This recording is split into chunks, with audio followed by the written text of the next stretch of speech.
Okay, it's going to correct itself. Um,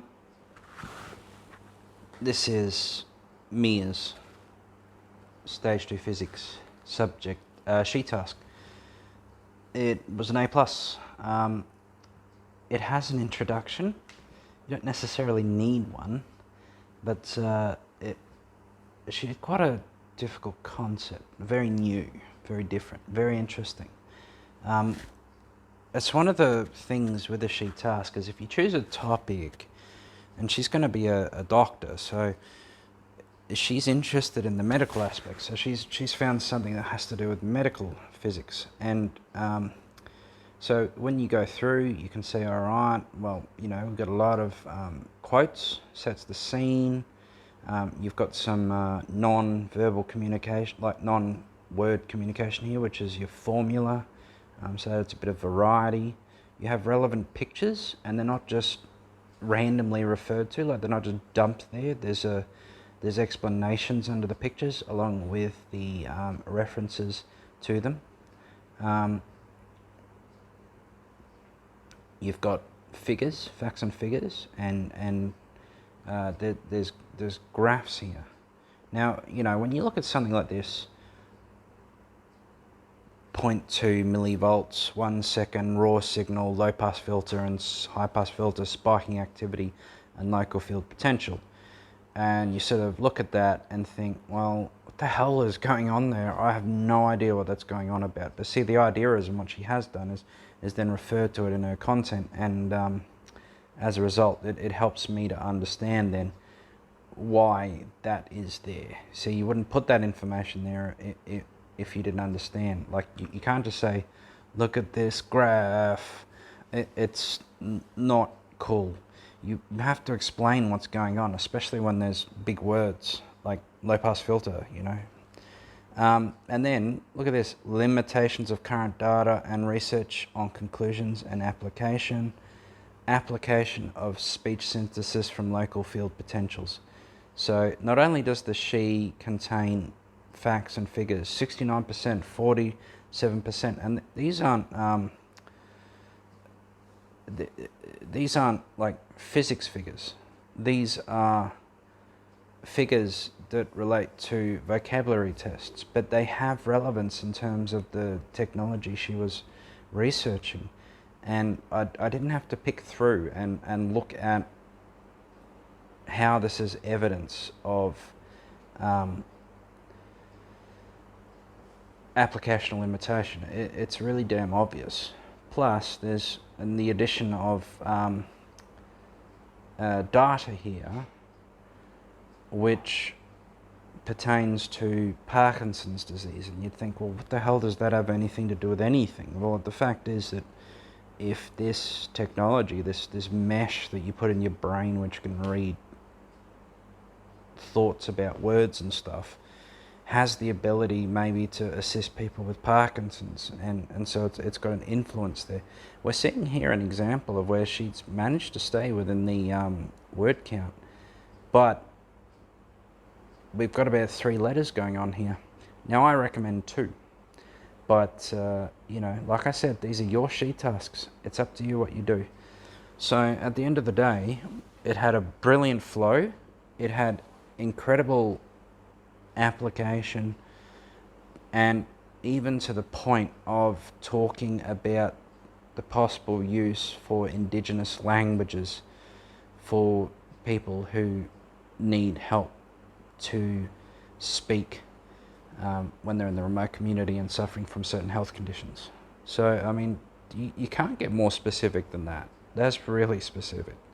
So yeah, this is what a sheet task looks like. And then there's references.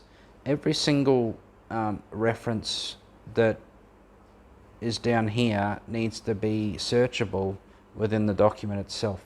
And I do sort of take a random amount and check. So if you have like 10 pages of references here and I can see 1 or 2 in text references, I'm going to get suspicious. So you need to make sure that you put a quote that you've got a entry into the bibliography too. That's very important.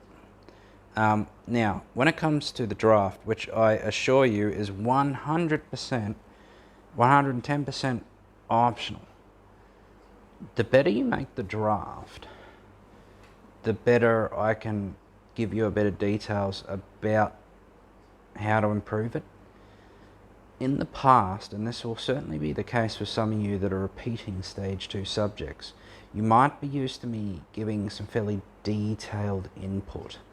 Well, things are different this year because I don't have tiny classes anymore. I should have done a worse job because too many of you joined the subject. So we've got quite a few stage 2 physics students and a bunch of stage 1s. So I'm going to do my best to give you a bit of feedback. I'm not going to have the time to make it too specific, and I'm going to get the rubric out. I'm going to give you a ballpark figure for each of the standards. So for KA 1 through to 4, I'm going to tell you where I think you sit. The grade is not guaranteed because when I mark, I will be concentrating on the assignment a whole bunch more. But it's important that if you do put in the 110% optional draft, that the better you make it, probably the better I can help to get it just to that next level. You can't expect me to take a C-level draft and turn it into an A. It's just simply not realistic. If you give me a D-level or a C-level draft, and it's an honest crack at it, then I'll be aiming to try and get you over the line. Whereas if you give me a B, then I'm trying to give you a few suggestions to jump into that next grade band. And if you're sitting at the A-A level, well, then we're at the tweaking phase of just a few suggestions here or there as to how to make sure you demonstrate the evidence so that we bump up the different aspects of the rubric to the A level. The A plus is given for consistent performance at the A standard, which means that, you know, I'm not looking for each KA 1, 2, 3 or 4 to be A plus. I'm just looking for it to be very high level A. Now the thing is, it comes in prac reports and in SHE tasks. If I have to sort of sift through it to try and pick holes in it, then we're dealing with a high level task there. These days I've learned to trust my gut feeling though.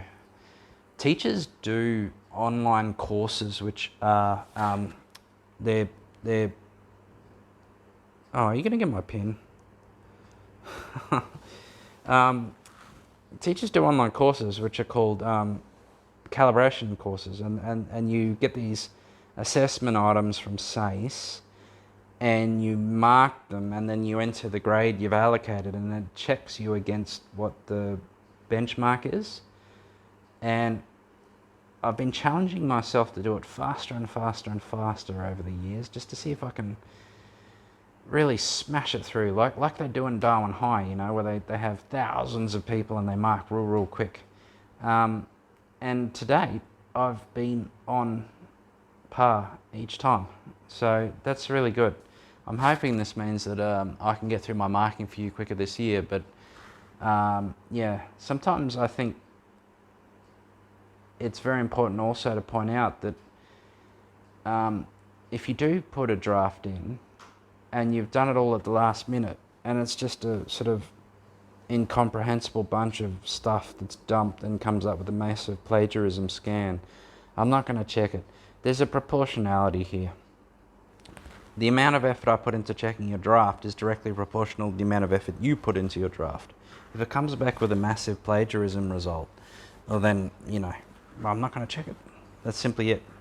That's just the way it rolls. And if you miss the deadline for a good reason, sure, no worries. We'll talk about an extension, but it has to be a real reason. Fairness is the most important thing. Equal opportunity for every student unless there's a mitigating circumstance. So if you don't get it in by the deadline, I'm not checking it. However, if you come along to the Tuesday afternoon thing and you just happen to be the only person there, I will sit next to you and I'll go through the whole damn thing on the spot, every bit. But if there's a bunch of people there, then you're going to have to put it into bite-sized bits so I can go around and answer small questions at a time. And if I've checked your draft and you've made some improvements, because everyone only gets one draft check, that's the policy, that's my policy.